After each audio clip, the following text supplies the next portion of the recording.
Creemos que este año definitivamente fue un año interesante desde el punto de vista de que Expin como grupo de trabajo pues comenzó como a mostrar algunas cosas a nivel institucional, pero consideramos de que es hora de articularnos con otras dinámicas y de comenzar a reflexionar un poco más de lo que puede ser como el rol y el papel del Media Lab en la universidad.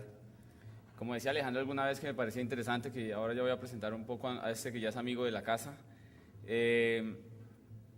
que no se nos convierta como algo más de moda el Expin Media Lab, ¿no? Como estamos haciendo, como hay Expin Media Labs en algunos lados, entonces aquí también hay otro, ¿no? Que efectivamente logremos lo que estamos pensando, efectivamente tener un espacio efectivamente de encuentro de individuos que estén pensando desde diferentes frentes de diferentes cosas, intentar efectivamente articularnos con algunas dinámicas de la ciudad.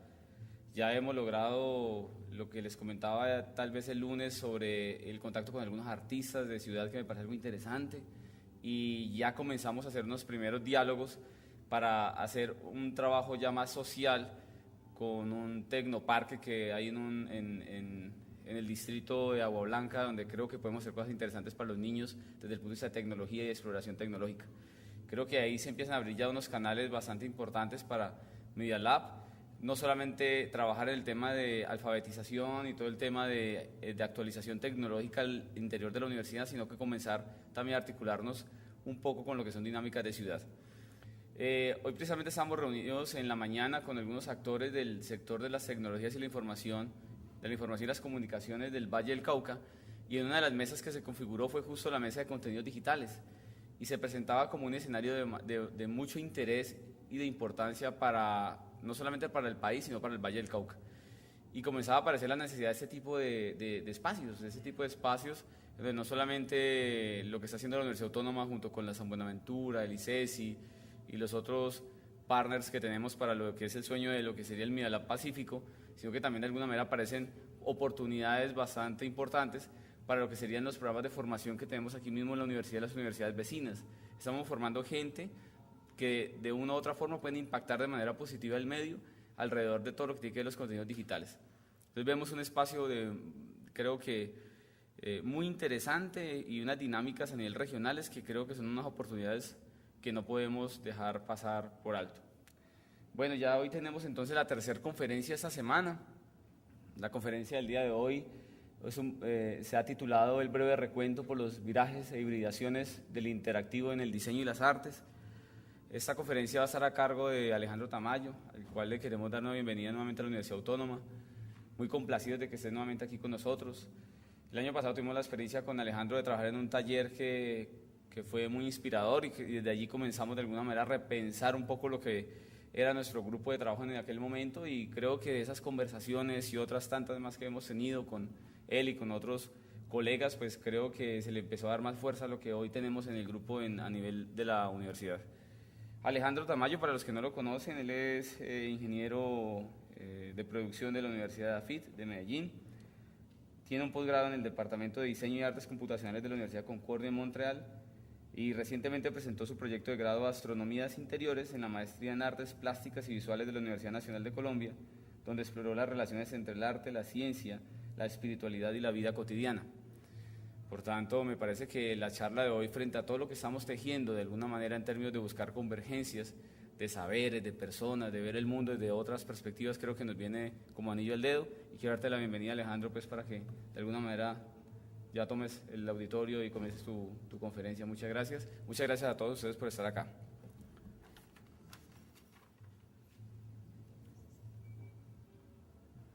Buenas noches, pues agradecer a los organizadores de Expin Media Lab por la posibilidad de volver otra vez aquí a Cali. Pues me anima mucho estas noticias de que el proyecto siga creciendo, la idea de Media Lab Pacífico, maravilloso.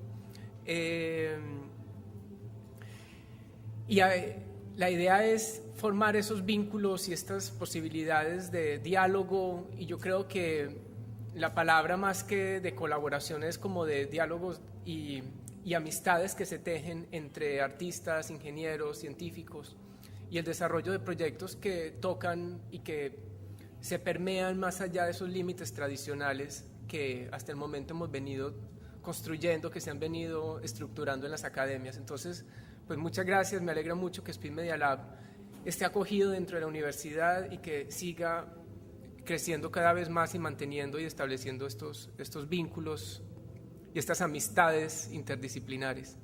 Entonces, bueno, la charla de hoy, hablando con Jesús también, como que yo le preguntaba, bueno, ¿de qué puede ser la charla? Entonces, acordamos que íbamos a hacer un recuento, por eso el título tan largo, pero es porque me interesa transmitir un poco lo que ha sido el proceso de construcción de interactivos, esa palabra que hay veces como que ha perdido, siente uno que ha perdido como su contenido porque se dice tanto y se habla tanto de interactivo que finalmente como cuando se repite tanto carece de sentido. Y quería rescatar un poco como esos orígenes donde comenzó a hablarse de interactividad. Especialmente voy a mostrar unos referentes desde el arte y desde el diseño, y para llegar a unos casos concretos contemporáneos, y al final voy a dar un ejemplo y a mostrar un poco de mi propio trabajo, que como decía Jesús, básicamente me voy a concentrar en los últimos 2 años, que fueron los años que hice en la maestría de artes plásticas, y como dice Jesús, mi formación inicial, y yo la llamo a veces mi deformación inicial, fue en ingeniería. Y luego hago una maestría en artes y fue otra deformación distinta, y quiero compartir con ustedes cuál fue ese trabajo de esos 2 años anteriores. Entonces, bueno, sin más preámbulos, entonces, para arrancar, quisiera como mostrarles este referente que cuando hablamos de cosas interactivas, y digo cosas porque puede ser instalaciones, objetos, etcétera, hay veces como que no tenemos idea de dónde vienen estos términos, y entonces resalto aquí un trabajo de este señor que fue un matemático llamado Norbert Wiener, que en los años 60, en unas reuniones que se llaman las reuniones de Macy, acuña un término nuevo que se llamó la cibernética. Eso antes no existía, y él acuña este término nuevo que lo llama una nueva ciencia y lo define de esta manera. La cibernética es la ciencia de la comunicación y el control entre animales y máquinas. Esto es poderoso. Comunicación y control entre animales y máquinas. Dentro de animales cabe desde una bacteria, insectos, organismos unicelulares hasta seres humanos. Y también viene del griego, que es timonel, o sea, tomar el control de la dirección entre un animal, una máquina, y cómo se pueden lograr una especie de loops y retroalimentaciones entre uno y otro. Entrando en el terreno del arte, a finales de los años 60 se hace esta exposición que se llama precisamente Cybernetic Serendipity, que usa la palabra cibernética y le agrega la otra palabra que es serendipia. Serendipia es el encuentro afortunado por azar de algo. Entonces se unen estas dos cosas, la cibernética, que es la ciencia de la comunicación y el control entre animales y máquinas, y el encuentro afortunado. Y aparece esta primera exposición que algunos la consideran la primera exposición de arte electrónico. Fue en 1968. Y de esta exposición solamente voy a mostrar, hubo muchos artistas, fue curada por Rasha Reinhardt, participaron más de 30 artistas e ingenieros. En esa exposición no había una gran distinción si las obras presentadas habían sido hechas por un artista o por un ingeniero. Y yo quiero resaltar solamente una de ellas, que es el robot K456 de Nanjun Paik. Este era uno, digamos, de esos trabajos pioneros donde se está recurriendo a un trabajo y a un conocimiento que era netamente ingenieril, era la construcción de robots y de máquinas que en su origen pues tenían un fin específico. El robot nace como este ayudante esclavo que lo que busca es pegar tuercas y tornillos más rápido y más eficientemente que lo que podría hacer una mano humana, y Nanjun Paik hace este robot se llama K456 y que lo que hace es que recorre el espacio de la galería y Pac dice que defeca por el espacio, y realmente lo que hace el robot es que está dejando una especie de semillitas por el espacio. Lo interesante de esto es que le está dando un contenido orgánico, le está dando un contenido diferente a lo que debería tener, lo que tendría la máquina. La máquina funcional comienza a tener una función orgánica, la función de defecar. Luego Pike, no tengo la imagen acá, pero Pike luego pone este robot, lo pone en la calle y lo hace atropellar por un carro. Y él habla de esto como el gran accidente del siglo XXI. Y es que es este vehículo que atropella al robot. Bueno, y de aquí voy a hacer un salto, me voy a brincar del 68 a 1984. ¿Por qué este año tan particular? Porque aquí aparece el computador personal. Entonces aparece un cambio importante, y es que dentro de la vida cotidiana aparece un aparatico muy particular que ya no nos cuestionamos mucho su llegada. Lo tenemos en un celular o lo tenemos en los computadores portátiles, pero no hace mucho que este aparatico llegó a las casas, no hace mucho que llegó a la vida de nosotros, llegó en el 84. Y llegó de manos de Macintosh, y llega, curiosamente voy a mostrar la propaganda que apareció en el 84 con el lanzamiento. El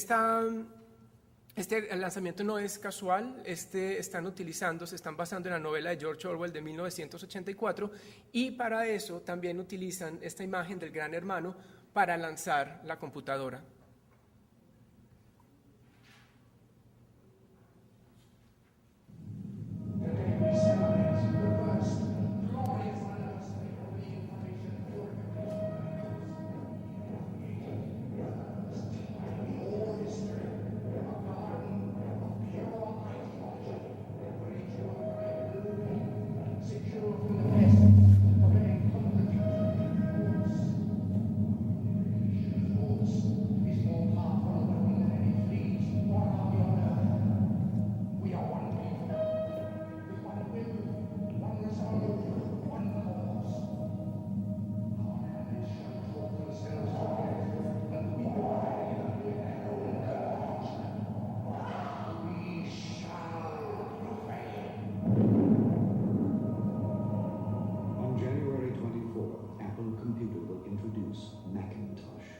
And you'll see why 1984 won't be like 1984.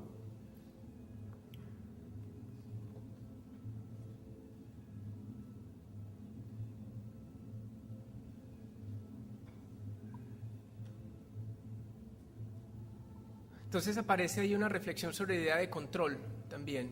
Y la mujer que quiebra la pantalla está destruyendo al Big Brother, de alguna manera está diciendo que 1984 no va a ser como 1984, o sea, 1984 no va a ser como la novela de George Orwell, donde lo que se muestra es un futuro donde vamos a estar todos controlados por la máquina. Cuando sale la computadora personal, dice, no va a ser así. Lo curioso del caso es que finalmente sí caemos en toda esta distopía de George Orwell. Posiblemente todos saben que cuando uno tiene un sistema operativo Windows estamos completamente controlados. Cualquier mínimo movimiento es detectado por la máquina. Ya incluso Macintosh, Linux, posiblemente ya no haya nada que se escape. Cuando estamos navegando por Google, finalmente todo queda registrado. Existe esta base de datos que se llama Echelon, que es este lugar donde todos los correos electrónicos son detectados y monitoreados. Entonces no importa si es Macintosh, no importa si es Linux, no importa si es Windows, finalmente cualquier correo electrónico que nosotros mandemos es detectado y es leído y es analizado, y cualquier palabra clave que nosotros empecemos a mandarnos o a mandar que de pronto entre a ser sospechosa, entonces nuestro computador, nuestra dirección IP comienza a ser detectada. Entonces, finalmente esta idea de que Macintosh saca la computadora personal para decir que no va a ser como 1984, pues queda también en duda. Bueno, quiero señalar en esta charla, digamos, dos posibles direcciones que uno puede tener con respecto al desarrollo tecnológico y a la evolución de la computadora. Uno de ellos es la dirección inmersiva. Esta dirección inmersiva es prácticamente lo que estoy haciendo en este momento, y es que a partir de una imagen digital, a partir de píxeles, estoy recreando una realidad exterior a mí. En este caso, estoy mostrando cómo la naturaleza, las creaciones artificiales, cualquier cosa entra dentro de la pantalla. Esa es una dirección tecnológica que algunos definen como la dirección inmersiva. Este es el mundo de los videojuegos. Tenemos una realidad que es creada a partir de imágenes, que es creada a partir de píxeles, y nosotros entramos en esa realidad de diferentes maneras. Algunos lo llaman un avatar, lo que fuera.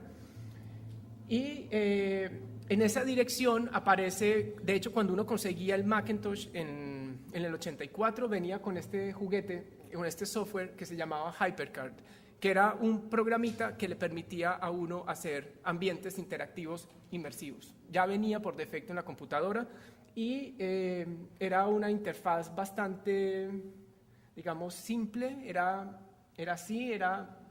Bueno, se entendían las letras, ahí no se entiende lo que dice, pero era bastante pixelada la calidad que tenían las imágenes. Con el tiempo esto fue mejorando y se logra hacer este primer videojuego hecho con ese software que venía por defecto en las computadoras Macintosh. Este fue uno de los primeros juegos inmersivos que se llamó Myst. Y el juego consistía en que a uno le hacía preguntas y uno iba respondiendo, y entonces lo iba llevando por una serie de laberintos y de decisiones que uno tenía que ir tomando. Entonces aquí aparece esta posibilidad de entrar en un universo virtual que uno podía hacer simplemente desde la computadora de la casa. Entonces estoy hablando, esta es la dirección de la computación, que es la dirección inmersiva. De manera paralela, casi que podríamos decir, sí, al mismo tiempo aparece otra dirección con respecto a las máquinas, y esa dirección comienza a reflexionar sobre la computadora, pero ya no desde el punto de vista inmersivo, sino que empieza a vincular la computadora directamente con el ambiente físico. Traigo a colación este trabajo de Maiwa Denki, de Japón, donde él es artista y al mismo tiempo hace una serie de objetos que pueden ser objetos únicos, y también hace una serie pequeña de objetos no tan únicos, porque saca producciones de 10, de 20, y esos objetos los llamó la serie Naki. Esa serie Naki está basada en una pregunta que él tiene, y es ¿quién soy? Y él trata de responder, utilizando la tecnología, esa pequeña pregunta, ¿quién soy? Y en casi todos sus objetos entran los peces de por medio. Entonces, este es uno de esos trabajos, se llama Uketel, este es del 93, y consiste en que hay esta especie de jaula que tiene una espiral hecho de arpones, y abajo hay unos pececitos vivos. Cuando suena el teléfono, un teléfono que él tenía, el teléfono de la casa, de esa jaulita se dispara un arpón de manera aleatoria, y ese arpón puede o no matar al pez.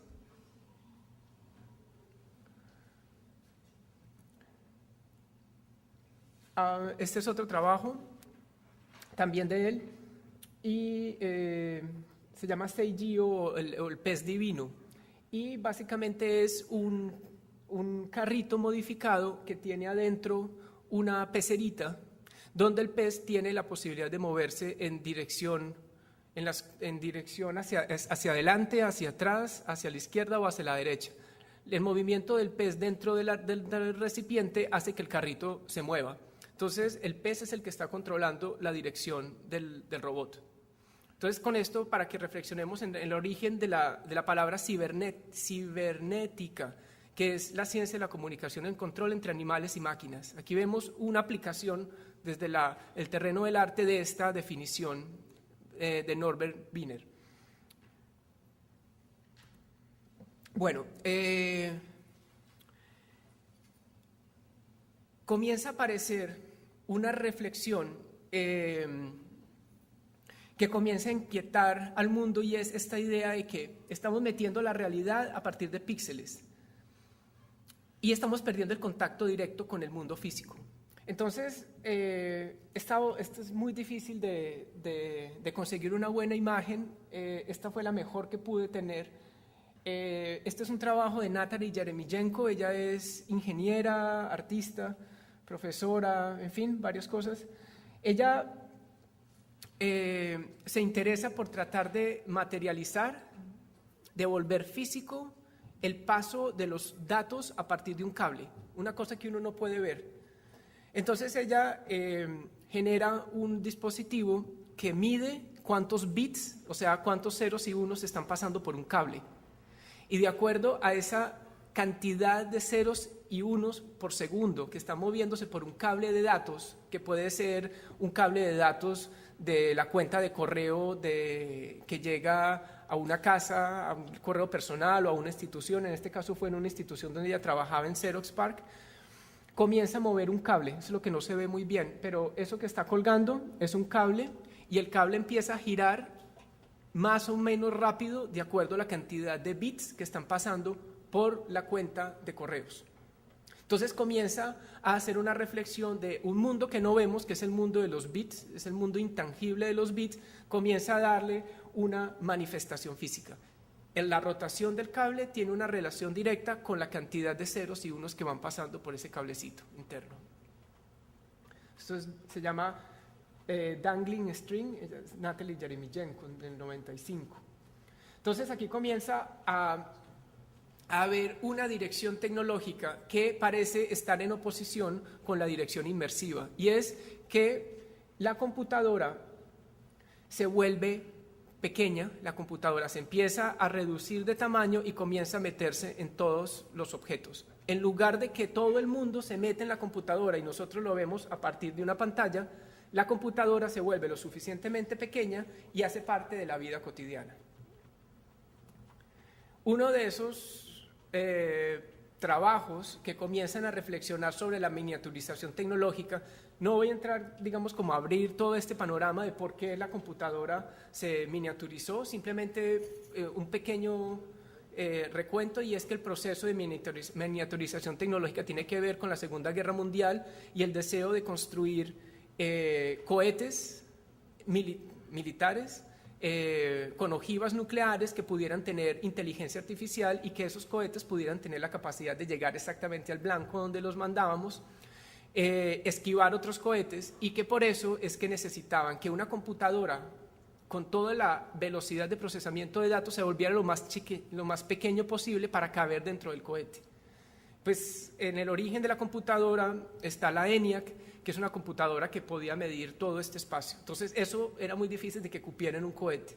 Entonces comienza todo un proceso de miniaturización tecnológica hasta que llegamos al chip.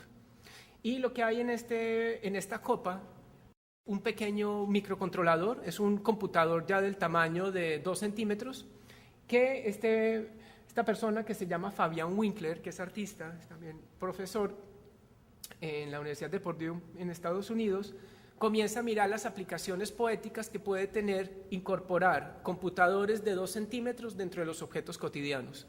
Entonces, él plantea, esto está a manera de prototipo, ¿qué pasa si yo le pongo a las copas para tomar una bebida o un cóctel, yo le pongo un dispositivo que alumbre y que cuando yo brinde con otra persona, ese brindis equivalga a un cruce de colores, como lo mismo que sucede en el color digital. Entonces supongamos que yo tengo, no se ve muy bien los colores, pero supongamos que el primero fuera morado, azul, bueno, este parece también azul, amarillo, verde, rojo, y si yo tengo una copita que es roja y yo brindo, habría que recordar, no recuerdo en este momento, el RGB, cuando si mezclamos rojo y verde da amarillo, no sé, me corregirán, sí, supongamos que sí. Yo tengo una copa roja y yo brindo con una persona que tiene una copa verde, las dos copas cuando se chocan, las dos copas quedan amarillas. Y era una manera de exteriorizar el color electrónico, el color de la pantalla, a partir de un gesto, de un acto cotidiano que era tomar tomar algo. ¿Qué hay dentro de esto? Un computador en miniatura.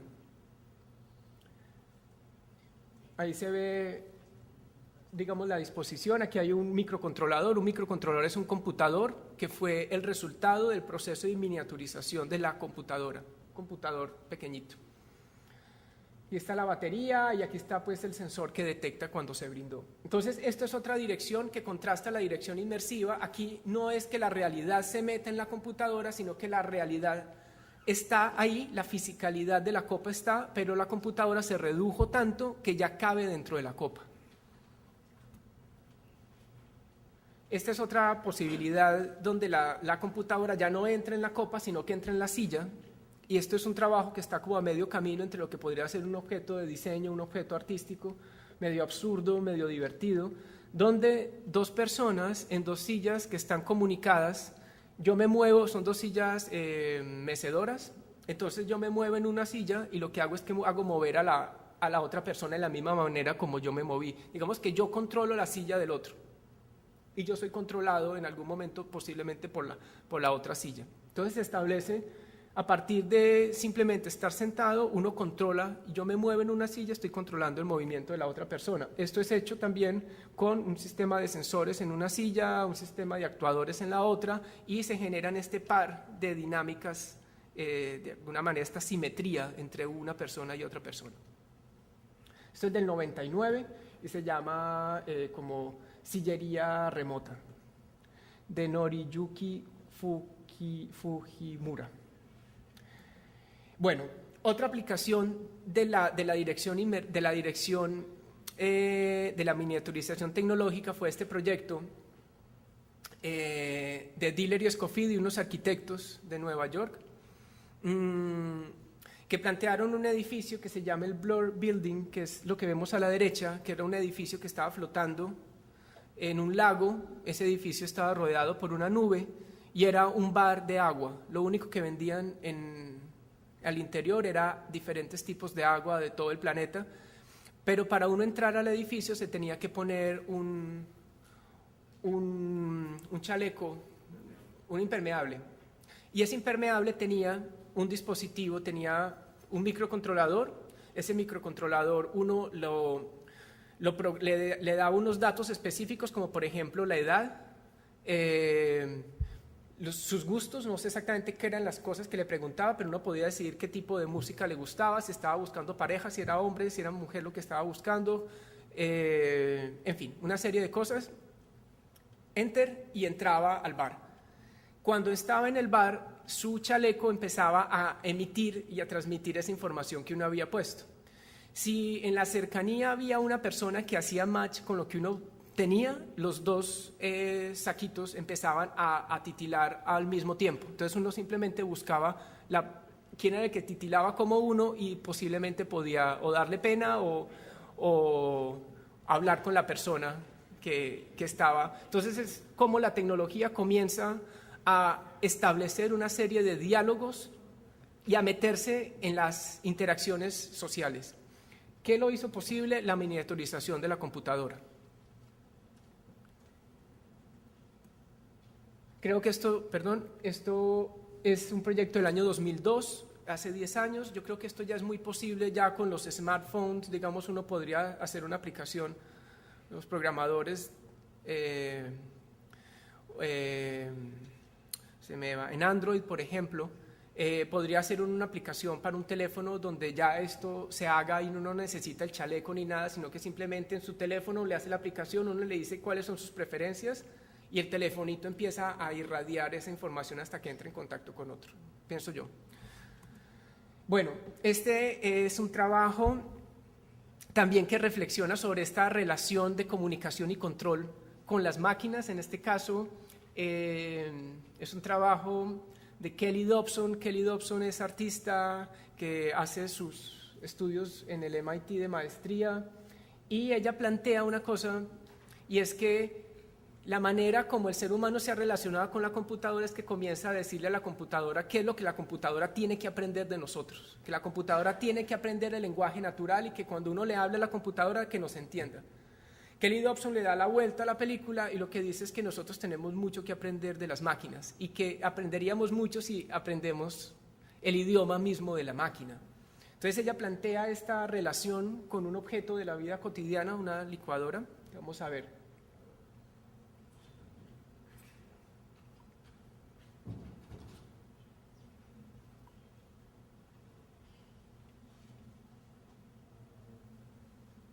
Perdón, es del 2004.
Bueno,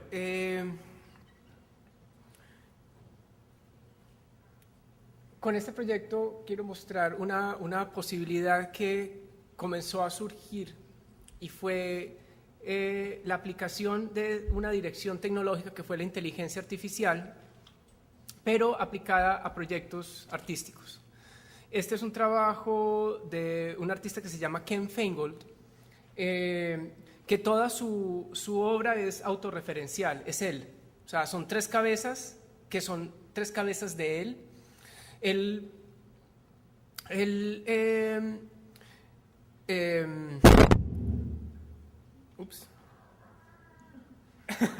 Comienza a analizar que, influenciado por el budismo, unas partes de hinduismo, él habla que todo ser humano es, además de tener una conciencia humana, animal, tiene una conciencia vegetal, ya que todos proveníamos de un proceso evolutivo donde de algún momento primero fuimos minerales, luego plantas, luego animales, luego animal mental. Entonces él básicamente se despliega en tres y crea tres alter egos, digamos. Un alter ego mineral que ve el mundo y ve la realidad desde un punto de vista mineral. Un alter ego vegetal, que todo lo que ve es a partir de esa reflexión vegetal, y una tercera representación, una tercera imagen, proyección de él, que ve todo desde el punto de vista animal. Y pone a las tres cabezas, cada una dotada de un algoritmo de inteligencia artificial, a mirar el mismo objeto. Lo que Ken Feingold dice que es de alguna manera una representación simbólica de la violencia, que son estas esferas de balas de cañón. Entonces pone las 3 cabezas, repito, cada una dotada con un algoritmo diferente, una con un algoritmo que hace que vea la realidad desde el punto de vista de un vegetal, otro que lo vea desde un mineral, otro que lo vea desde el punto de vista animal. Y además las cabezas hablan, una no se interponen y una escucha o las otras escuchan cuando una está hablando. Por lo tanto, los diálogos que se establecen son basados también en lo que cada una está diciendo y lo que una escucha de la otra. Hay un algoritmo de inteligencia artificial basado para el lenguaje y otro para la escucha. Ken Feingold dice también que él mismo no sabe qué es lo que van a decir. Por supuesto, él hizo el algoritmo. Él obviamente tiene muchas pistas de saber qué es lo que pueden decir, pero al recurrir a una serie de bases de datos que están basadas en unas estructuras sintácticas de lenguaje, él mismo no sabe qué es lo que van a decir sus cabezas. Vamos a ver una pequeña parte de este trabajo.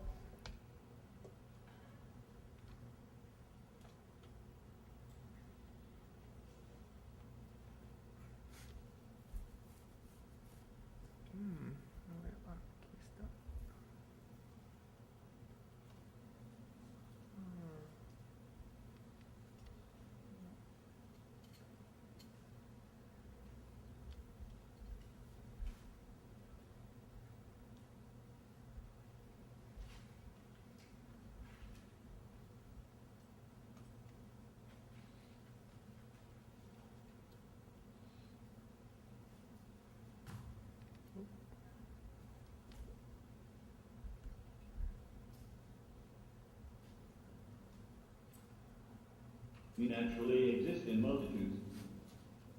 Everyone talks about animals as being violent, but vegetables and minerals are violent too. Humans are just violent animal. Don't ask me. Let me think. I think that thing must be an animal. Aha. Is it looking at us? Is it inflexible? What does that mean? Yes. You. What were you thinking about? No can do, no way. How can I know? Can you know? I think not. Why do you think I am the villain? Why are you hidden? Is it an associate? Is it transmitting?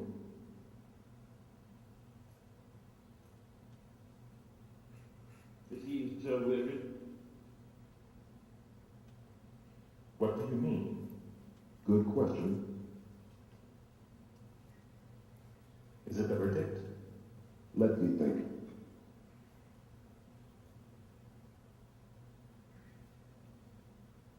Is that right? Is that right? Of course not.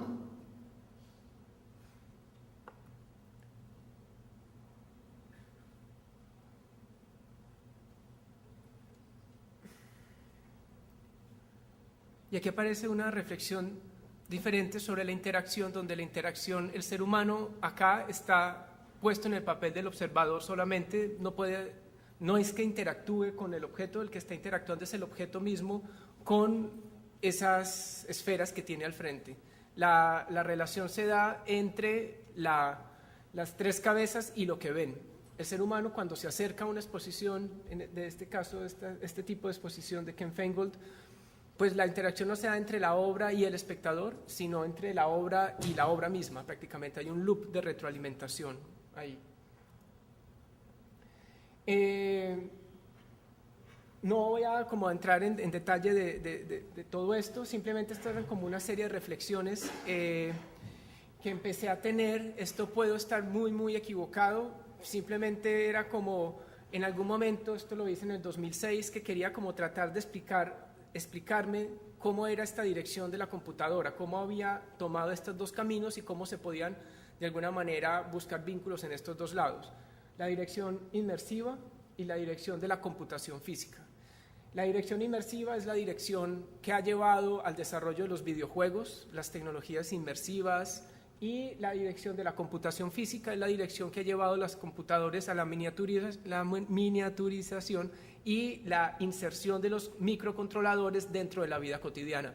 Dos direcciones diferentes para el mismo objeto, la computadora. La computadora que toma el mundo y lo digitaliza y lo vuelve un píxel, lo vuelve una imagen, o la computadora que se vuelve lo suficientemente pequeña y entra dentro de los objetos físicos. Entonces, la primera cosa que yo pienso es que hay dos diferencias grandes. Una es que tiene que ver con el adentro, con el entrar a un lugar, el otro finalmente nos conecta con un afuera, con la parte física. Al parecer no hay un límite tan demarcado en una dirección como en la otra. Una dirección tiene que ver con lo posible, con lo virtual, mientras que la otra tiene que ver con los fenómenos, con lo físico, con lo existente. Mientras que por un lado podríamos hablar de Pierre Levy, mientras por otro lado podemos hablar de toda la parte de la fenomenología, con Husserl, Heidegger, etc. Por un lado tenemos la pantalla, la proyección, por el otro tenemos una tecnología invisible. El computador se vuelve pequeño y se mete dentro de los objetos. Por ejemplo, en el caso de las copas que brindan, uno no está mirando la computadora, sino que está mirando las copas. Mientras que una tiene que ver con la idea de simulación, la otra tendría, digamos, más contacto con la existencia. Esto es debatible también. En el lado de la tecnología inmersiva estaría la idea del límite entre lo real y lo virtual, o sea, la pantalla que limita, este es el mundo físico, lo que está aquí es el mundo inmersivo, lo que sucede, digamos, cuando estamos mirando un videojuego en una computadora.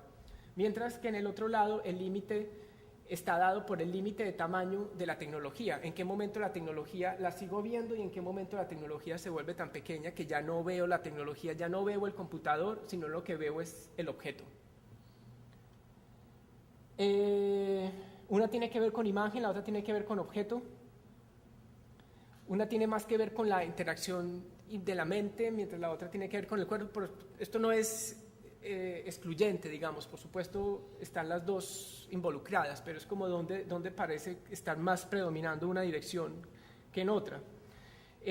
Por la parte de la tecnología inmersiva, las personas interactúan más con imágenes o con otras personas a través de imágenes, por ejemplo el caso de los avatares, en los casos de los mundos virtuales habitados. Y en el caso de la computación física, las personas interactúan entre sí. Por ejemplo, el caso de los dos trajes, los dos abrigos, digamos, donde las personas están interactuando entre ellas, pero dentro de los trajes están metidos las computadoras. Las personas interactúan con cosas físicas y entre sí. Y lo que encuentro en las dos direcciones, bien sea la tecnología inmersiva o la computación ubicua, es que sirve de todas maneras la tecnología como un recipiente donde el ser humano puede proyectar toda su potencial poético, imaginativo o lo soñado. No significa que una sea más que la otra. En ambos lugares podemos relacionar esto. Y con esto es porque a mí me interesa mucho rescatar la esencia misma de la tecnología, que tiene que ver con esta tecné, que tiene que ver con el hacer artístico. Heidegger relaciona la tecnología, la esencia de la tecnología, con un hacer poético, con una poiesis, con un develar, con un traer ahí adelante una cosa que está oculta. Que cuando miramos en el momento en el que estamos ahorita y pensamos en tecnología, y pues quienes hemos tenido este paso por la ingeniería, lo que vemos es una tecnología funcional, es una tecnología pragmática que sirve para hacer una cosa especial, específica. Cuando la tecnología entra en el terreno del arte, comienza a cuestionarse esa cosa que parece tan sólida y tan dada por defecto. Parece que en ese momento comenzamos a darle un giro y tratar de retornar otra vez a esa esencia de la tecnología, que es ese develar, ese traer aquí, ese hacer poético. Entonces, eso está en las dos direcciones. Esa posibilidad de retornar a la esencia de la tecnología está tanto por el mundo de la tecnología inmersiva como por el de la computación física. Otra manera de mirar este terreno de la evolución de la computadora, que parece borrar y parece unir también la parte virtual con la parte física, es cuando aparecen las ideas de telepresencia y la idea de controlar cosas a distancia a partir de la computadora. ¿Cuál es un caso concreto que aparece desde el punto de vista de un desarrollo científico, de una curiosidad humana, de un deseo de expandir, de poner un una extensión humana por fuera de la Tierra, es este robot que fue puesto en Marte y que básicamente es una prótesis humana puesta en el planeta Marte que podemos controlar desde acá. Ese robot puede tomar muestras del entorno, poner cosas y puede mandarnos imágenes desde allá. Entonces aparece como una posibilidad de donde se parecen mezclar estas dos tecnologías aparentemente opuestas. Aparece la parte virtual, porque la única manera para saber sobre este objeto es a partir de una cámara de televisión que tiene el mismo instalada, por lo tanto aparece la parte de la virtualidad, pero aparece la parte física, porque esto finalmente es un robot. Esto tiene una materialidad física que está interactuando con la realidad. Por lo tanto, aquí parece en la telepresencia comienzan a mezclarse estas dos posibilidades. Un trabajo artístico que muestra un poco esta reflexión de la telepresencia es esta obra de Ken Feingold, esto es de Ken Goldberg, que se llama Telegarden, es un jardín que es ese jardín que vemos ahí, que es regado a distancia por un brazo robótico, que es básicamente un brazo robótico extraído de una ensambladora de carros, posiblemente. ¿Y cuál es el fin que tiene? Es que uno, desde cualquier parte del planeta, elegía, esto ya no está montado, esto se empezó a hacer en el 95, y cuando salió, uno entraba a internet, uno colonizaba un pedazo de tierra de este jardín y decía, yo quiero no sé, estos 5 centímetros cuadrados para mí. Entonces uno los marcaba, decía, esto va a ser mío, yo lo voy a controlar desde lo que fue, desde aquí, desde Cali, digamos, y uno se encargaba de regar esa matica que iba a estar ahí. Uno le daba enter y el robot se iba a encargar de echarle agua a esa plantica. Uno podía ver el resto de las planticas que estaban sembradas y podía ver quiénes eran los vecinos de ese jardín. Podía ser una persona en Tokio, podría ser una persona también aquí en Cali, en Nueva York, lo que fuera. Entonces era una representación, estos eran, volviendo a la idea de avatar, que está en los ambientes virtuales, esto era una idea de avatar, pero representado por plantas. Entonces mi avatar era la plantica, si a mí se me moría la plantica, digamos que era como fui mal padre, o que fuera. También esta conexión entre lo virtual y lo real, porque uno para poder mirar lo que estaba pasando lo veía a partir de una pantallita y al mismo tiempo estaba controlando el mundo físico. En estas ideas de interconectar espacios aparece también procesos, empiezan a aparecer unas dinámicas sociales inspiradas en estas posibilidades tecnológicas. Este fue un proyecto de artistas de Sherry Rabinovitz y Kit Galloway, que se llamó The Electronic Café International. Esto curiosamente nace en el mismo año en que sale la computadora Macintosh, en 1984, y era la posibilidad de que uno iba a un café y en ese café tenía unas pantallas de televisión, uno interactuaba con ellas, y en otro café de cualquier parte del mundo que hubieran conseguido esta misma tecnología, uno iba a ver a la persona y podía interactuar.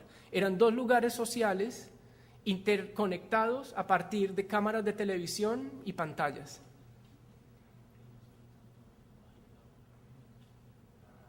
Esta es una obra de Paul Sermon, se llama Telematic Dreaming, y es básicamente la misma idea de la interconexión remota a partir de pantallas y cámaras, pero llevado al espacio íntimo y doméstico. Una cama donde uno podía estar con la pareja en otro lugar del planeta y pues la veía por la pantalla, por la pantalla. Él sigue trabajando en esto y luego hace esta otra donde ya utiliza un video beam para proyectar la otra persona sobre el espacio de la cama. Vamos a ver si vemos un videito de esto.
Nuevamente los límites entre lo real, lo virtual, la comunicación con el espacio íntimo ya comienzan a borrar un poquito eso, si uno está interactuando con el avatar, con la imagen de la persona, con la persona que verdaderamente sí está al otro lado mirando.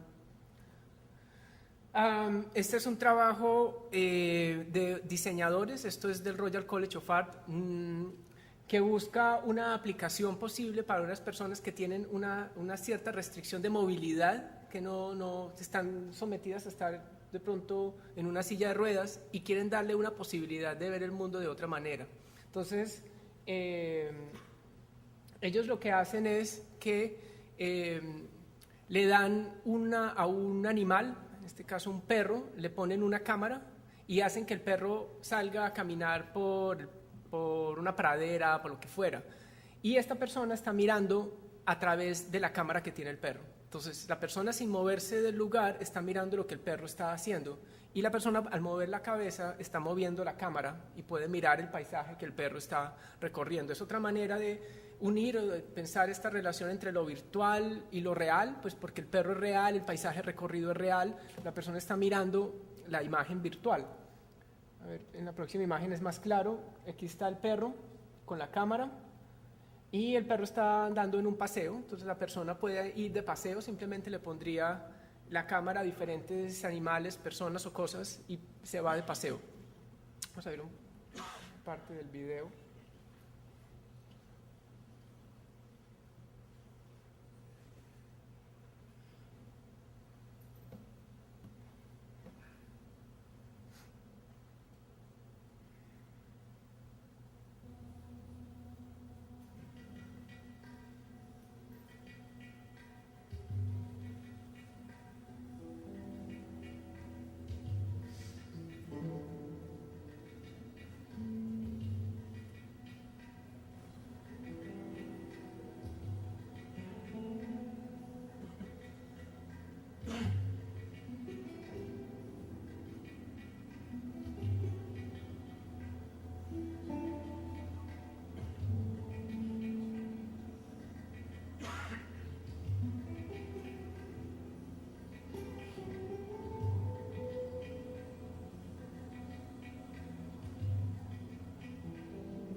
Bueno, creo que lo interesante aquí es la reflexión de qué pasa cuando unas tecnologías que tienen un origen militar comienzan a tener un fin distinto del origen que tuvieron inicialmente. ¿Qué pasa si empezamos a darle unas posibilidades distintas? La tecnología es la misma, esto fue creado para ponérselo a robots para que en momentos de guerra entrara el robot y se pudiera mirar desde lejos lo que estuviera pasando.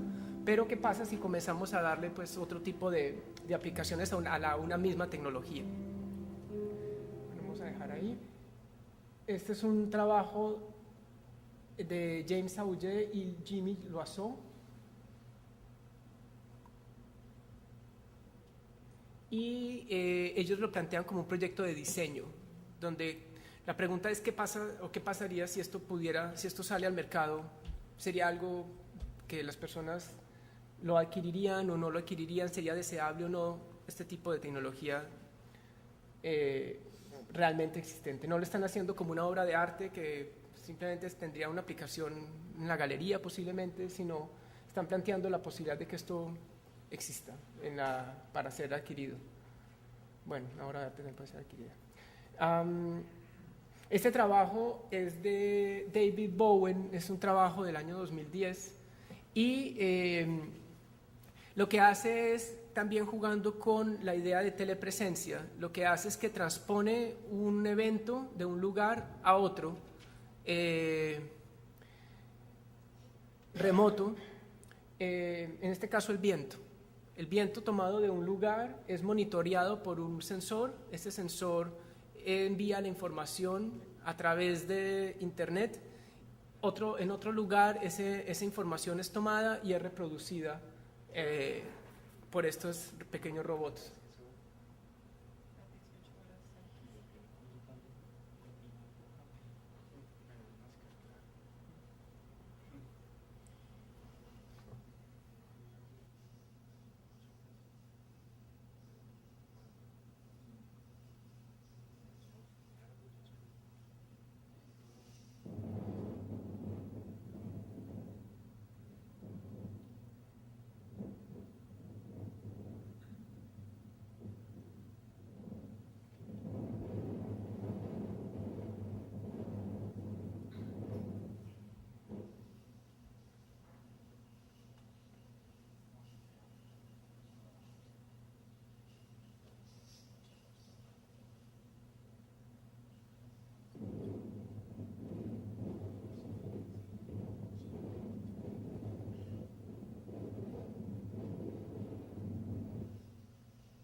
Los que están en el taller por la mañana, esos son los servomotores y la idea de lo que vamos a aprender a manejar es estos objetivos a distancia. Tal vez no con esta velocidad con la cual se está haciendo ahí porque utiliza, digamos, un servidor y por lo general hay que pagarlo, nosotros lo vamos a hacer más precariamente, pero vamos a lograr algo por el estilo, pero digamos más económico, o lo que podría ser más barato. Bueno.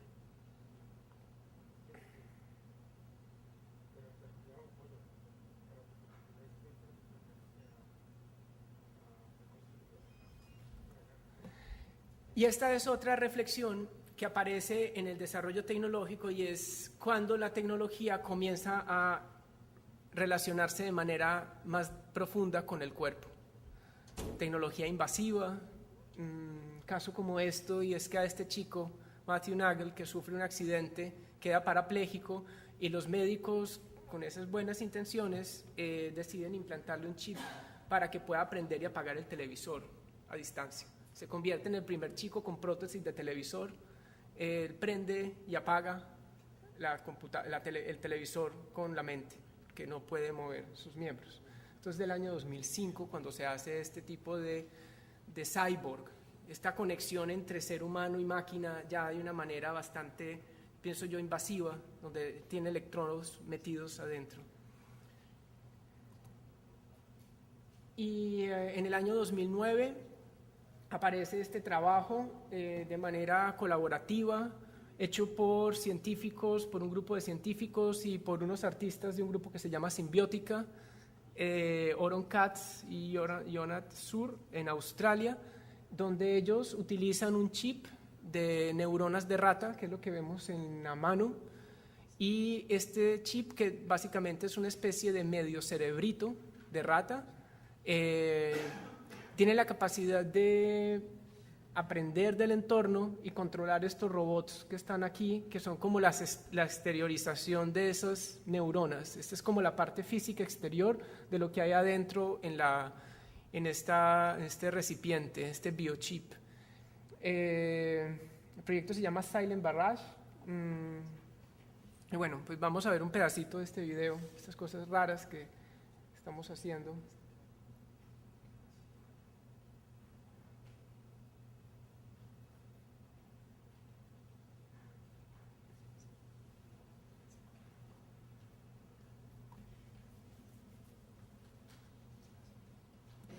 Each pole in the arrangement corresponds. The dish, known as a multi-electrode array, is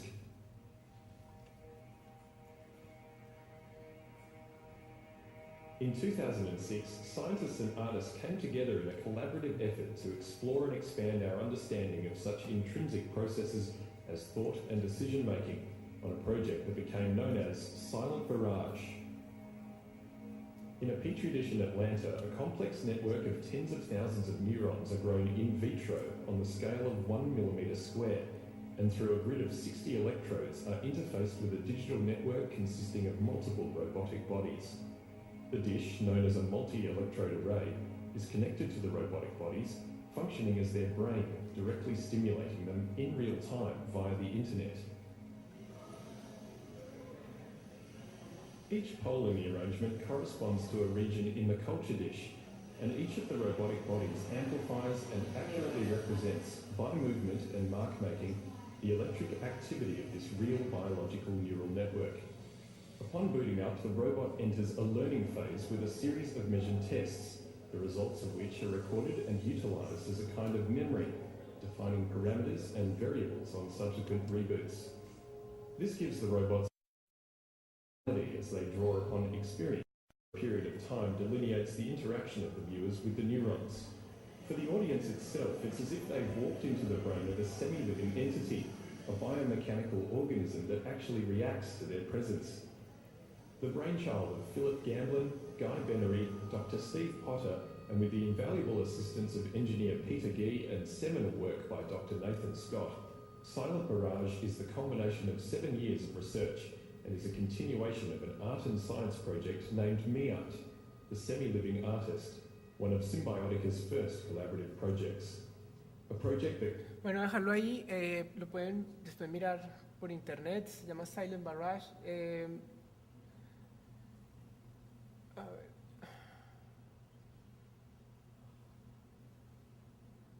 Aquí está el título. Básicamente también esto asume o da por sentada muchas ideas, y es que la tecnología, el desarrollo de la tecnología puede igualar al desarrollo de 3.500 millones de años de evolución del orgánico, como que el desarrollo de la tecnología lo están equiparando al desarrollo biológico. Eso básicamente es lo que detrás parece que hay en este tipo de proyectos, que el cerebro artificial y el cerebro humano podrían llegar a ser equivalentes, incluso a expandirse. Algunos dicen que la tecnología va a superar con creces el desarrollo biológico. Bueno, pero esto nos remite nuevamente a la idea de cibernética, la idea de la comunicación y el control entre animales y máquinas. Esto es del 2009 y esto es un librito donde nuevamente aparece esta reflexión con las máquinas. No parece ya muy raro amor y sexo con robots. Pues existen los vibradores, que básicamente es un robot miniatura. Entonces aparecen también estas relaciones corporales, biológicas del cuerpo con las máquinas que creamos. Las muñecas inflables, pero ya robotizadas, etc. Entonces ahí aparece también esta idea de cibernética, de relación, de comunicación y control entre animales y máquinas. Entonces voy a dejar ahí esta parte y ya voy a terminar contando un poco de mi propio trabajo. Entonces la charla estaba partida en dos, era como hacer este recuento que llamé los virajes. ¿Cómo fue que se llama esta? Ya el nombre, ni me acuerdo, que el nombre es muy largo, pero el objetivo era cubrir esto. Era un breve recuento por los virajes e hibridaciones del interactivo. Lo llamo así es porque el interactivo ha tenido estas bifurcaciones raras donde aparecen dos caminos separados, el camino de la inmersión, el camino de la computación física, y vemos que a partir de una dirección o direcciones nuevas, como por ejemplo la telemática, la telepresencia, estas dos direcciones comienzan otra vez a hibridarse, comienzan a superponerse. La idea de que lo virtual se comienza a interactuar, a estar en contacto nuevamente con lo real. Entonces por eso este nombre de los virajes e hibridaciones del interactivo, en el diseño y en las artes. Por supuesto, hay muchísimas más trabajos referenciales, esto es solamente una mirada, pero hay muchos más. Y ya para terminar, quisiera ya contarles un poco de mi propio trabajo que hago. Como les contaba Jesús, yo tengo una formación, a mí me gusta también decir una deformación en ingeniería, y tengo también otra deformación en artes.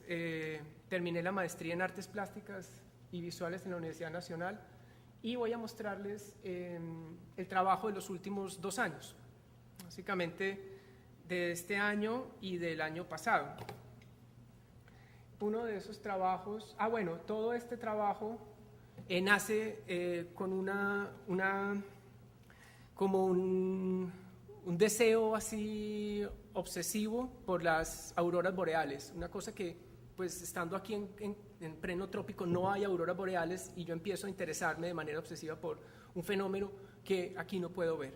Entonces comienzo a indagar, a mirar este fenómeno que encuentro extremadamente poético y misterioso, y en esta ruta, en esta búsqueda, encuentro que una aurora boreal es el reflejo terrestre de un fenómeno cósmico más lejano, que es una emanación del Sol. Una aurora boreal es un fenómeno visible que sucede en la Tierra de un estallido solar, de una emanación de materia y energía que llegan del Sol. Esas partículas, cuando chocan con la atmósfera, las podemos mirar. Solamente ocurren en los extremos de la Tierra. Entonces, a mí se me mete en la cabeza y comienzo a plantear a finales del 2009, principios del 2010, hacer una escultura que yo llamo una escultura reactiva, ya no interactiva, que iba a responder a las auroras boreales. Entonces, aquí en el trópico, donde no hay auroras boreales, yo quería hacer una escultura que de alguna manera hiciera algo como si fuera una aurora boreal, de acuerdo a la relación con el Sol. Pero no tenía ni idea cómo iba a hacer esto. Entonces comienzo a investigar, encuentro que una manera de captar esta actividad del Sol es a partir de un radiotelescopio. Entonces empiezo a ir al grupo de radioastrónomos aficionados de Bogotá. Comienzo a ir a estas reuniones con un fin que parecía muy distante de lo que ellos tenían en mente. Yo decía, yo quiero hacer una escultura que responda a esto, básicamente no sirve para absolutamente nada más que para contemplar, quizás una contemplación de lo artificial. Y de ese grupo, pues muy pocas personas le interesa lo que yo quiero hacer. Solamente una persona del grupo se interesa, se desarrolla una amistad con esa persona. Y yo creo, y ya lo cuento como manera, digamos, de experiencia propia, es que yo creo que cuando se habla de trabajos colaborativos entre arte y ciencia, o entre artistas e ingenieros, muchas veces cae en el punto de que el ingeniero sirve para hacer un trabajo. Entonces, básicamente, sigue haciendo lo mismo. En lugar de prestarle un trabajo a la industria, le presta el trabajo a una necesidad artística, pero no hay un intercambio verdadero, no hay una transformación, digamos, del uno por el otro. Yo creo que verdaderamente lo que se establece y lo que es lo valioso es la amistad que se establece en la colaboración, no la colaboración misma, sino lo que uno puede comenzar a hacer. Este trabajo resulta lo que yo llamo, después de un año de amistad con uno de los ingenieros y físicos de este trabajo, de este grupo de radioastrónomos aficionados, y es este trabajo que yo llamo el Dios en la Tierra. Básicamente, le pongo como nombre una escultura reactiva que responde a las explosiones del Sol. No es interactiva porque, bueno, yo no sé si al Sol le interese que yo haga estas pequeñas explosiones acá, pero yo la llamo reactiva porque al menos yo sé que yo respondí a una actividad del Sol. ¿Cómo funciona? Ahí es donde entra toda la parte de ingeniería y de física, de alguna manera. Es porque la computadora está conectada de manera satelital con un satélite que se llama el satélite GOES-15. Es un satélite que todo el tiempo está monitoreando la actividad del Sol, todo el tiempo. Y descarga cada minuto la información que recibe de los sensores, la descarga en un computador. Y esos datos son abiertos. Eso yo no tenía ni idea que eso pasaba. Entonces, bueno, a partir de este diálogo con esta persona que se llama Iván López, que es un investigador del Centro Internacional de Física, pues comienzo a ver que esa idea loca que yo tenía de hacer una escultura que respondiera a las auroras boreales puede responder al fenómeno directamente de la explosión solar. Si la aurora boreal es una manifestación de una explosión solar, esto responde directamente a la explosión solar. Entonces, aquí en la computadora hay un algoritmo que se conecta cada minuto con la información del satélite, y si el dato que recibió simplemente supera un valor, porque una explosión solar es una explosión, es el fenómeno cósmico más potente cercano a la Tierra que conocemos. Una explosión solar equivale a 1.000 millones de bombas atómicas. Para mí eso fue, saber ese dato de alguna manera como que fue me fue explicando por qué ese deseo extraño que tengo en pleno trópico de interesarme por las auroras boreales, y encuentro que verdaderamente una explosión solar es un fenómeno bastante poderoso, encuentro que es conmovedor, pero al mismo tiempo me sigue pareciendo una cosa bastante poética, este estallido y este ritmo cósmico. Y lo que hace es que cuando detecta que hay una explosión solar, porque la energía que recibimos del Sol es altísima, se detecta el número que aumenta, y ese fenómeno físico que se vuelve dato en el sensor, luego aquí se vuelve otra vez un fenómeno físico, porque esto se comunica con esto precisamente es un microcontrolador, y el microcontrolador abre esta válvula y hace la llamarada. Entonces es una especie de dominó cósmico tecnológico.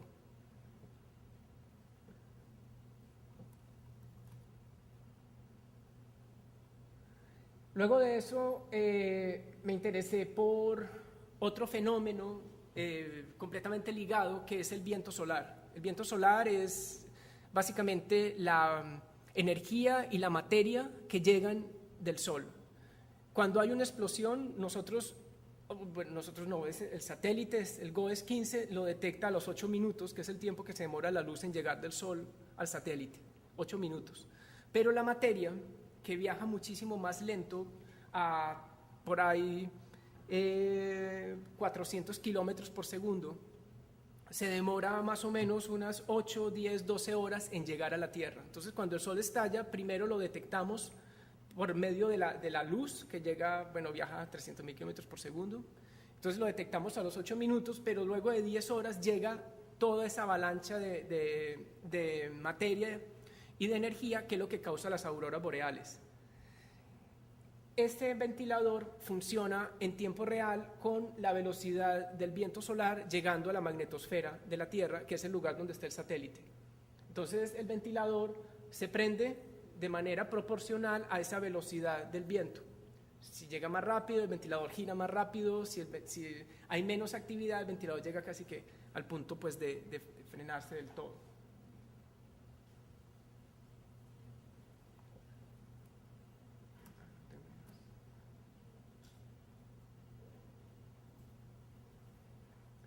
Bueno, por la misma línea, este es otro trabajo que utiliza los mismos datos del satélite. Cuando hay una explosión solar, el teléfono suena 3 veces.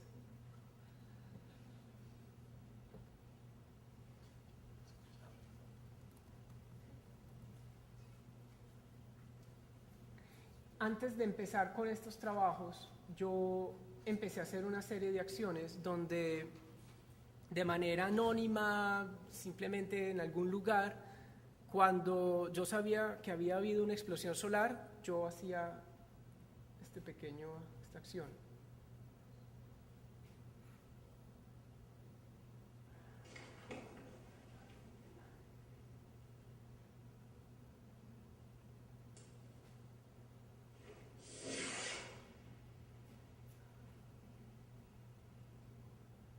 Vemos que era también reactivo.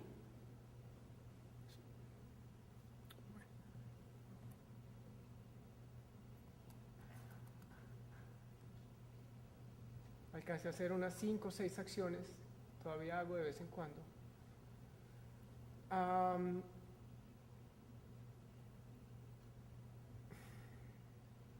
Luego empecé a interesarme por utilizar este mismo dispositivo, pero sobre libros. Entonces, lo que comienzo a hacer es a poner un libro. Empecé con diferentes tipos de libros, al final ya había empezado como con una serie específica de libros, El Capital, La evolución de las especies, etcétera, etcétera. Y al final ya en algún momento sentí como que ya se estaba agotando, que el gesto se estaba repitiendo, y dejé de hacerlo. Aquí queda el registro de la explosión, que quedó con una explosión solar que fue, creo que el 28 de septiembre, no recuerdo, que fue hecho sobre el Capital. Y esa es la huella que deja la pólvora al estallar.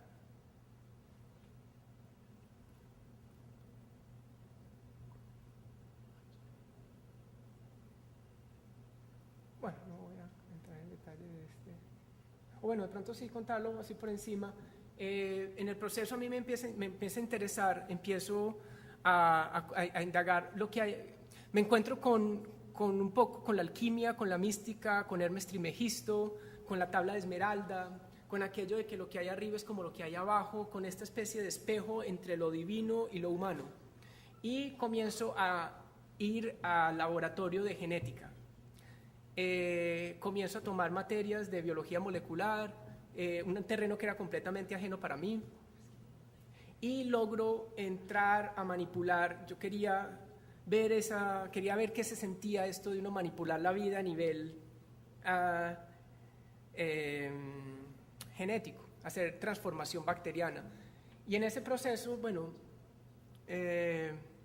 encuentro que hay una cosa muy particular, y es que uno como que, al menos yo no siento como una gran crisis emocional cuando estoy trabajando con un grupo de miles de bacterias y hago un proceso de lisis para liberar el código genético dentro de ellas, o sea, matarlas.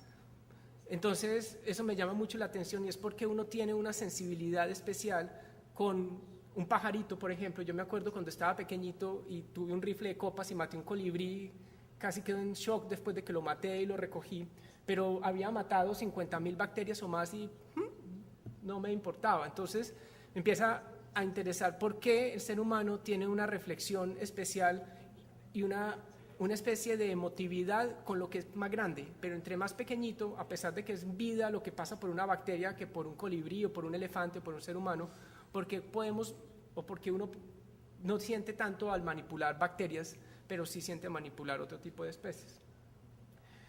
En fin, esto me lleva a encontrar que hay un gen que se llama el gen PAX6, y es el gen que detona la formación de ojos en todas las especies que tienen ojos, desde seres humanos hasta la mosca de la fruta. Entonces hago esta instalación que básicamente son 4 lámparas, cada una está conectada con una de las letras del código genético. Este es el código genético completo. Son 30.000 pares de bases de datos, que son estas 4 letras, y hago un algoritmo que recorre cada una de estas letras, una por una, con un tiempo específico rápido, y ejecuto la acción. Simplemente lo que estoy haciendo es recorriendo cada uno como si fuera un vector. La acción dura más o menos 1 hora y pico, y al terminar se supone que debería haberse formado, es el tiempo para formarse un ojo, digamos. Bueno, para terminar,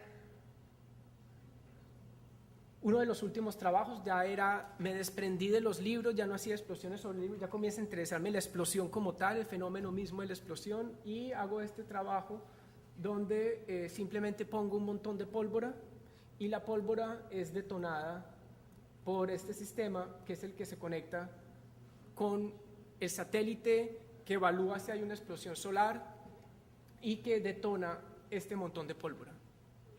¿Cuándo va a funcionar? Cuando hay una explosión solar. De hecho, en el momento de la sustentación de la tesis de grado, nunca explotó. El trabajo duró 10 días expuesto y pues nunca sucedió. Sucedió como a los 15 días después. Terminaría de pronto con este trabajo. Ya no comienzo a desligarme un poco también de la parte electrónica y comienzo a interesarme ya más como por la parte plástica, objetual, desligada, digamos, de toda esta parte electrónica.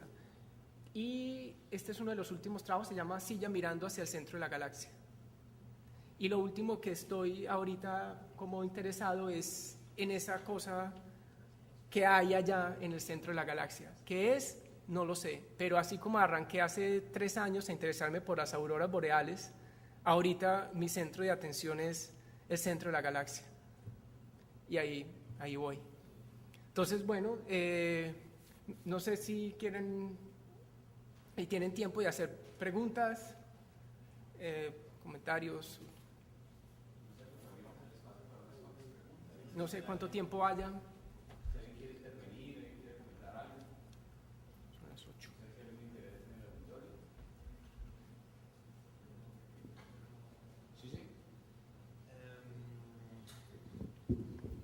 speak English.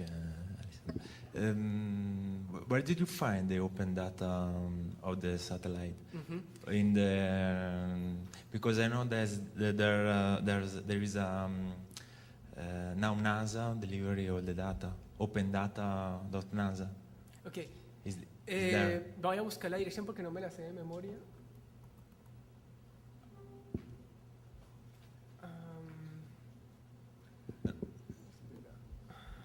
Porque tú hablabas del Sí. del satélite. Sí, exacto. Es una página específica donde, es que no estoy seguro si está en la NASA, está en el NOAA. NOAA es la parte atmosférica. Pero entonces, espérate. A ver si de pronto.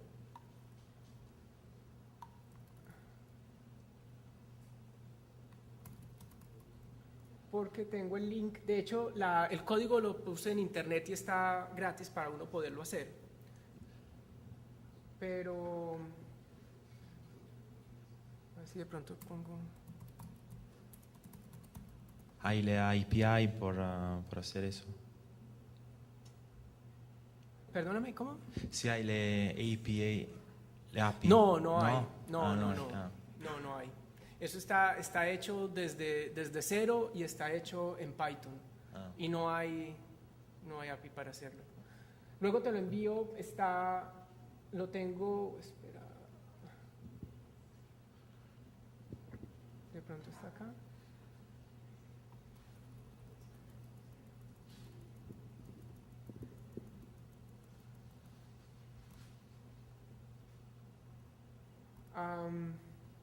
No la tengo aquí, pero sí está, no estoy seguro.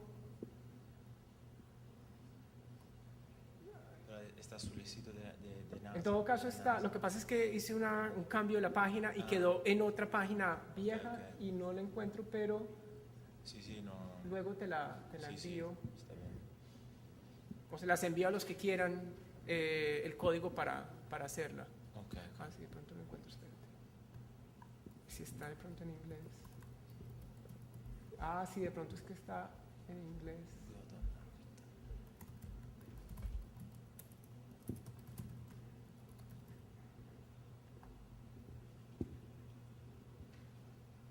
No, tampoco. No, pero Sí, no se las importa, debo. Sí no. está. No la veo por ningún lado. Ok, no sé, ¿qué más?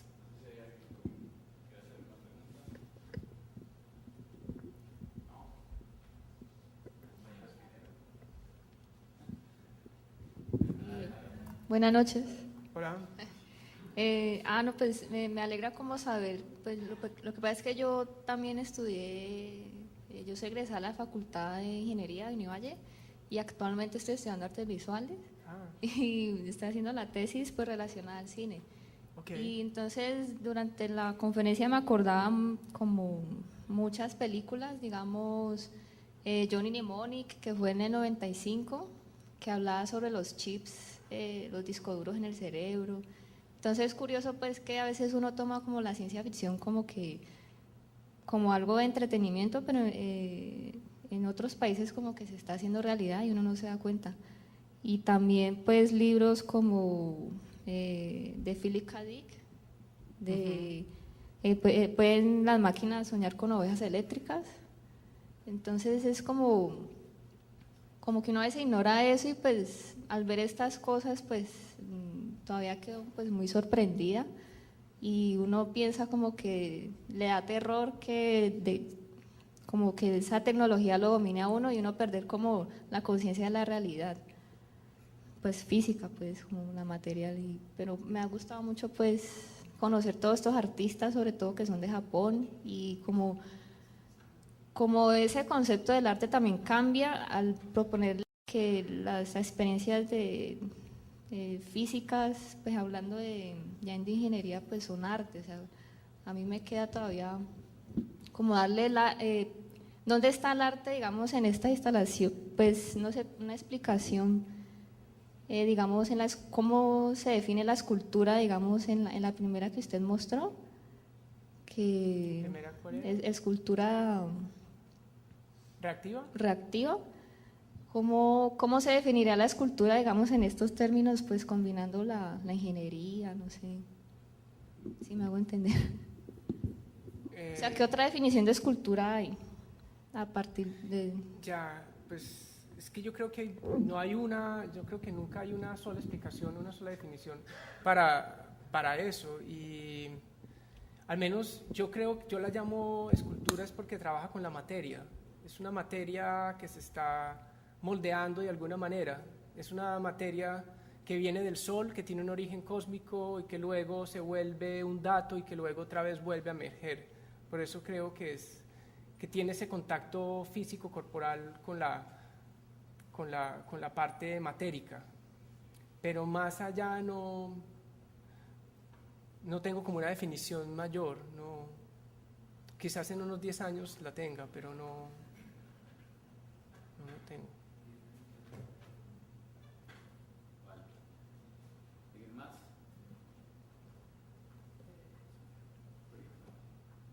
Perdón, cuando decías la relación con la ciencia ficción, yo me acuerdo de una frase muy interesante de un escritor de ciencia ficción, se llama Arthur C. Clarke, que es del 2001, Odisea del Espacio, 2010, que dice que toda tecnología lo suficientemente avanzada es indistinguible de la magia.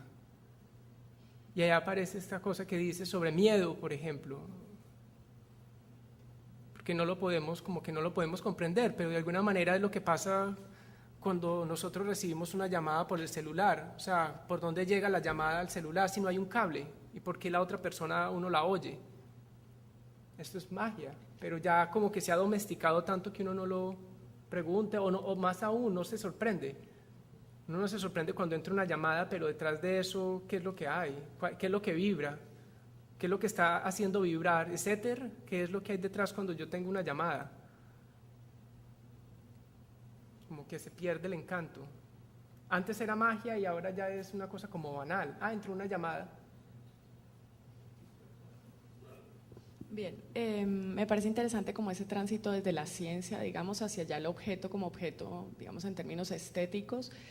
Entonces me preguntaba cómo, cuando usted presentó la maestría, los evaluadores hacían la lectura ya en términos de una maestría en artes, teniendo como otros referentes allí más complejos, pues en el caso de mi caso, que es más del lado de lo artístico, frente a ese tipo de códigos, algoritmos y todo ese rollo. Entonces, la lectura de estos evaluadores de su trabajo y un poquito y por qué está haciendo ese tránsito hacia el objeto más mínimo, abandonando un poco lo otro y volviéndose también una reflexión filosófica, supongo. La lectura de los evaluadores los evaluadores fue una filósofa y fue una teórica como de las artes visuales, que es la directora de la maestría en artes visuales de la Universidad de Toronto. Entonces fueron unas lecturas que una viene de la rama de la filosofía, mientras que la otra viene como de la parte pues, teórica, histórica, de historia del arte.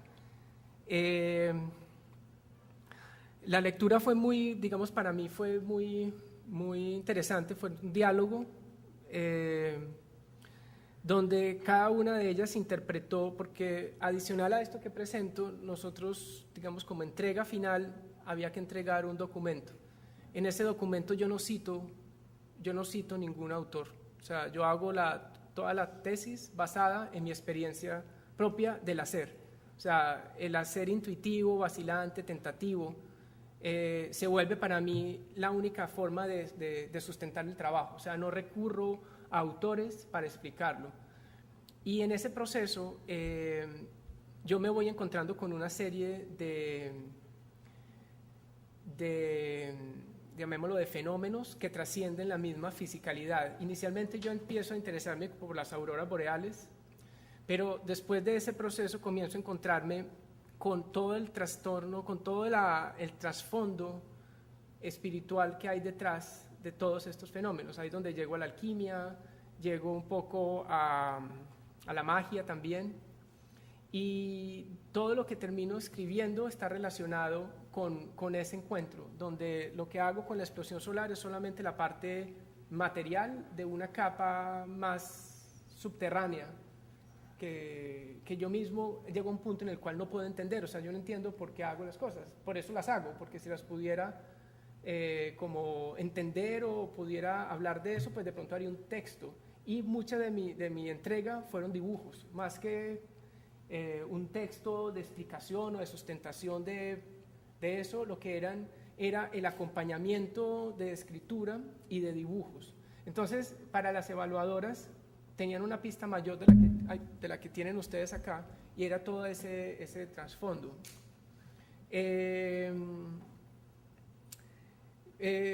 La lectura, curiosamente, ninguna de ellas quedó en la parte tecnológica. La parte tecnológica casi que pasó, o sea, no hubo en los comentarios ningún comentario a la parte tecnológica, más tuvo que ver Bárbara Fischer, que era la jurado que venía de Toronto, los comentarios tuvieron más que ver con la idea de la espera y de la tensión en un objeto que no se sabe cuándo va a actuar, como esa aproximación a una incertidumbre. Para Consuelo Pavón, que fue la otra jurado, tuvo más que ver con la parte alquímica y con la parte como mística que empezó a aparecer, porque además de estos objetos yo también comienzo a trabajar con unas luces y hacer unas cosas, y comenzaron a aparecer una serie como de símbolos y de referencias alquímicas que para mí yo no tenía conciencia de que eso estaba sucediendo. Entonces, digamos que los comentarios de ella tuvieron más que ver por esa cosa que yo mismo no había visto en el proceso, más que en la tecnología misma.